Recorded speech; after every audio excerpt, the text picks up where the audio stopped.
voyez, elles sont vraiment nickel. On dirait qu'elles sortent de l'usine. Nickel, je suis bien content. Et donc c'est pas si compliqué. Bon, il faut avoir le tour, mais même sans le tour, on peut limer, on peut couper, limer à la main, percer dans l'axe, c'est un peu plus compliqué, mais ça se fait aussi. Tout se fait, hein. Alors tout d'abord, on va couper donc la tige filetée en morceaux de 15 mm. Donc j'utilise pour ça la petite scie à ruban. Hop, donc c'est bien 15 mm, vous voyez pas, mais c'est à 15. Et puis c'est parti.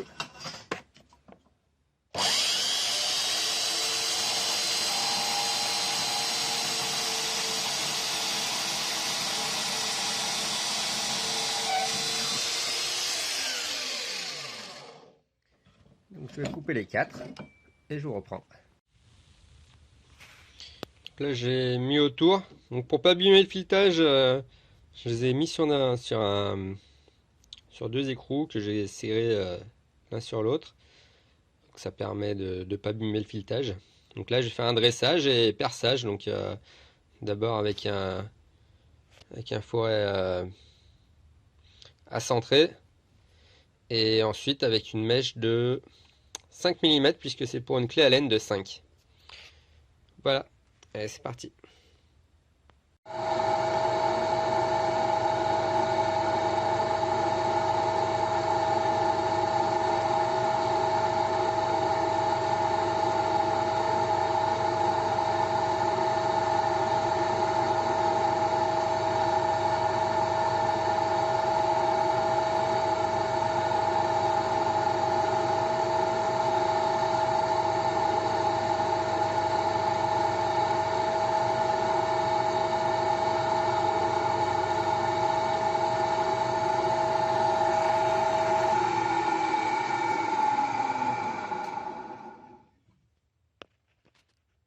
Là, s'il fait la mise au point,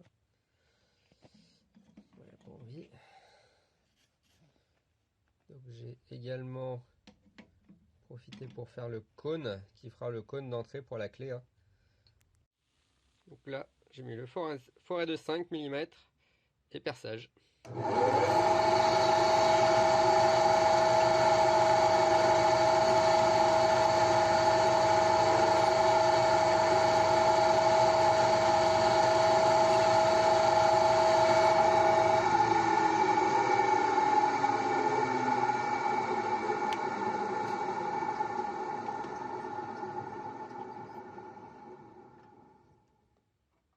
Voilà, il est prêt à l'étampage. Donc voilà les 4 qui ont été percés. Donc maintenant, ce qu'on va faire, c'est qu'on va les faire un étampage avec une clé à laine qui a été coupée.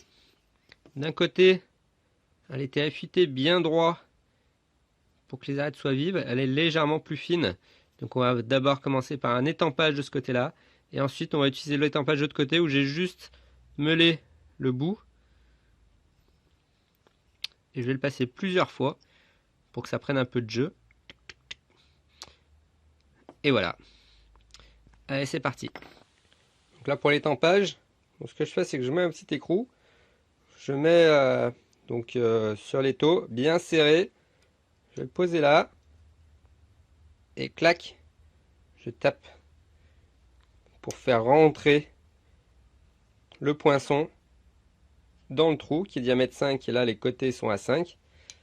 Donc ça va rentrer, ça va faire des copeaux sur les angles. Et ensuite, je vais simplement, une fois qu'il sera mis, je vais simplement visser pour venir le sortir du poinçon, parce que j'ai essayé au début avec un marteau et ça se fait mais c'est compliqué, mais là c'est tout doux, en vissant tout simplement, il ressort. Voilà. Donc voilà, on tape. Voilà. Une fois qu'on pense qu'on est au bout, on visse simplement. C'est nickel parce que c'est assez dur à... Hop, on visse, du coup il remonte, hein. Si le poinçon est bien accroché à l'étau. Et voilà le résultat. tac. Difficile à voir comme c'est vraiment petit. Mais on voit les copeaux tout au fond. On voit la forme, l'hexagone qui est mis. Donc là j'ai fait avec le côté qui est légèrement limé. Et après je vais retourner le poinçon du côté bon et je vais refaire la même chose. Donc ici je vais le faire plusieurs fois pour qu'il prenne un peu de jeu. Bon, il y a déjà un petit peu de jeu, c'est la deuxième fois que je le mets. Déjà qu'il a un petit peu de jeu de ce côté. Et après je vais passer sur le poinçon complet.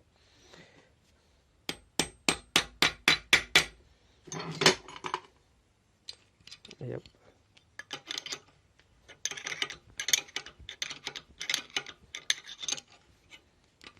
Et voilà. Allez, et puis on continue sur les 4.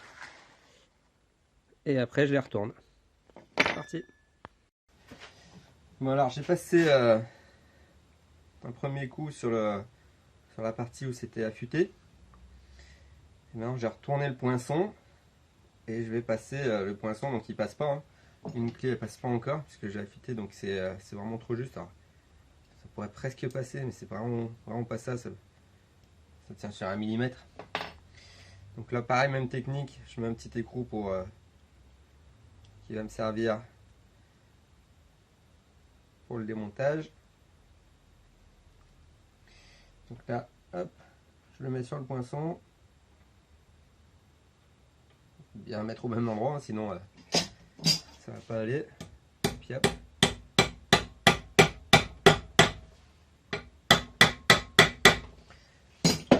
On le met et je tourne pour l'enlever. Ça n'a pas besoin de forcer, il sort tout seul. Je le revisse, on vérifie. C'est pas mal. Ok, après, je le remets. Hop.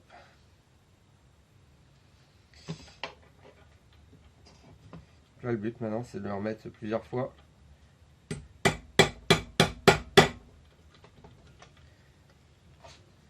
Ça prend encore tout seul.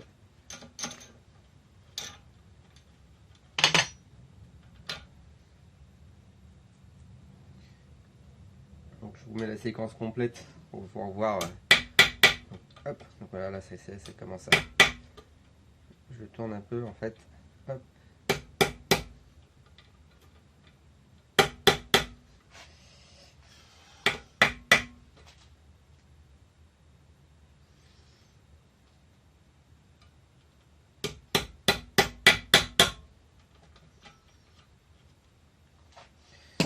Donc je le fais plusieurs fois jusqu'à ce que ça sorte et ça rentre bien. Donc là, ça devrait être pas mal. Je tourne près du jeu.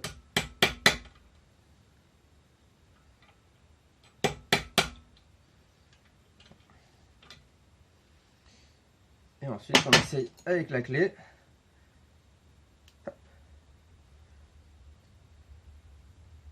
On voit bien, ça rentre bien. Ça force pas. Et nickel. Donc une fois que je vais le faire pour les 4. Et ensuite je vais m'occuper de la face arrière, la face de contact.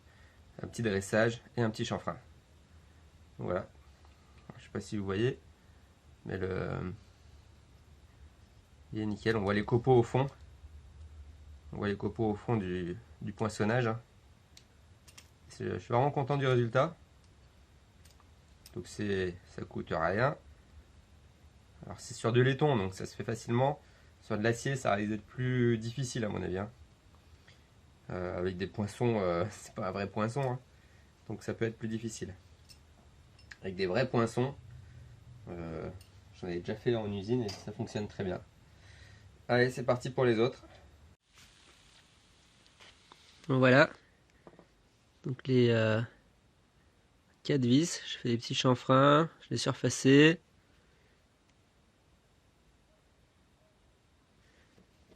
L'empreinte, la clé, elle rentre nickel dedans. Si je me mets en face, on voit bien. Impeccable. Donc hein, elles sont faites pour aller sur l'étau. J'ai vissé les 4. Et normalement il y a un contre-écrou, donc je vais en refaire 4. Comme c'est pas difficile à faire, ça marche plutôt bien. Donc là, si je prends la clé, hop, tac.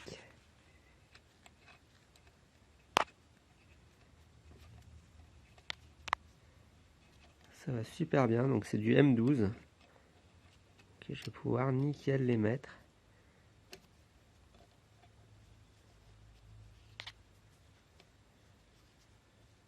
Et ce sera mieux qu'une simple fente, hein.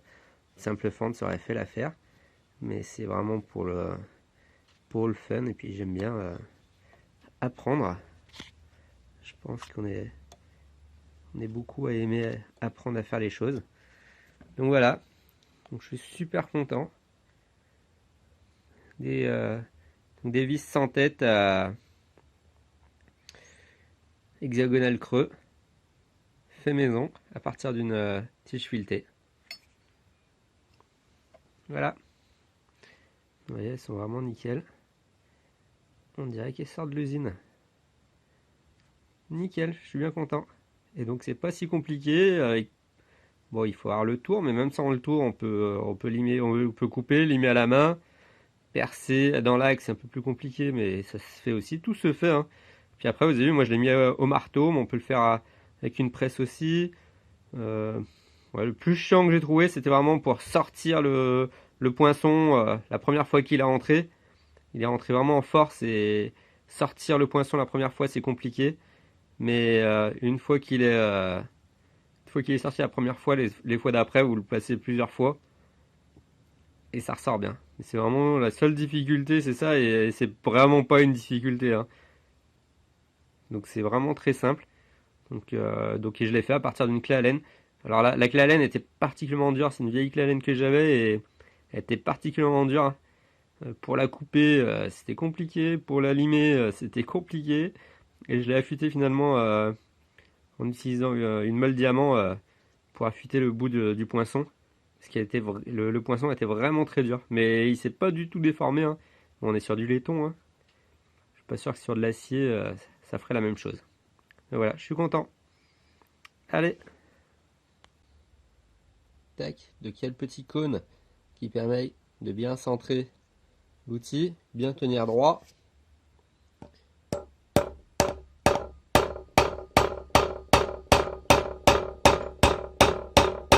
Et voilà, nous rentrons en force. Ça a l'air pas mal.